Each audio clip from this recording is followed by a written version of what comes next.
はい、スタート。はい、9月3日、今年の2025年秋田ツアーお疲れ様でした。どうでした。明日、明後日とありますんで、怪我のないよう、誰か今日怪我してましたけどね、気をつけて頑張っていきましょう。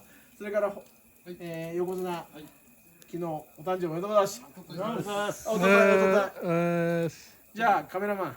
はい。またよろしくお願いします。お願いします。八海山、美味しいです。八海山ビール、美味しい。ね。ひろし君には一言言っとくの。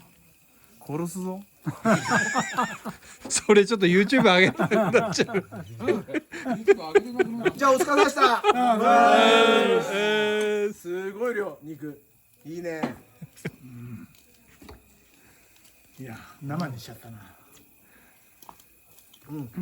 殺すでバンされんじゃないバン。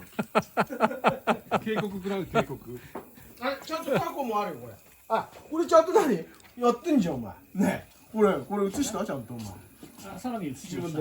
映した？やってんね。やってるよこれ。すごい仕込みだね。うちだからタコはもうあと味付け各自。あ、オリーブオイルと塩でいい。何もオッケー。今じゃあ。もうね、調理状況はショート動画にアップしたよ。肉はみんな塩とすごいですね。あっち座るかじゃあ、みんなで。で、椅子だけ持って、これははい。これをホーヤが見えないんじゃ困るから。ここに肉用の肉卵。